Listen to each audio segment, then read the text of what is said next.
Guest हाऊसमध्ये स्वतः आमदार त्यांना पकडायला गेले.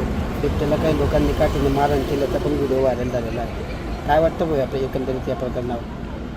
हा बिबट्या पकडला म्हणजे त्या ठिकाणी फॉरेस्टचे अधिकारी आले होते. त्यांनी रेस्क्यू ऑपरेशन सुरू केलेलं होतं. त्या बिबट्याला त्या ठिकाणी इंजेक्शन दिलेलं होतं आणि अशा स्थितीमध्ये आमदारांनी त्या ठिकाणी लाठीने मारहाण केली.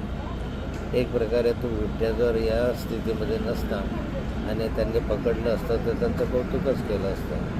परंतु अशा रीतीनं कारवाई करणं किंवा मारहाण करणं किंवा लाठीनं मारणं हा गुन्हा आहे. हा फॉरेस्टच्या माध्यमातून केलेला गुन्हा आहे.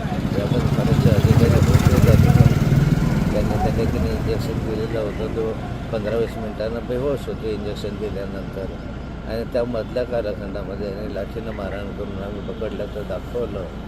पकडला आनंद आहे, परंतु नियमबाह्य कृती आहे.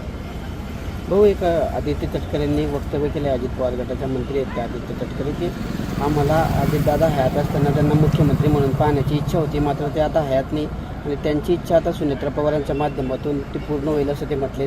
सुनेत्रा पवार मुख्यमंत्री होतील असं त्यांचं म्हणणं आहे. अजितदादा पवार जिवंत असताना त्यांचं कौतुक करत होते आणि त्यांना होती अजितदादा पुढचे भावी स्वरूप आहे अशा स्वरूपाचं सर्व राष्ट्रवादी काँग्रेसचे अजित पवार गटाचे माणसं म्हणायचे. आता अजितदादा गेले आणि सुनेत्राताईंकडे सूत्र आले. मग आता सुनेत्राताईंना खुश करण्यासाठी अशा स्वरूपाचे वक्तव्य तटकरेंच्या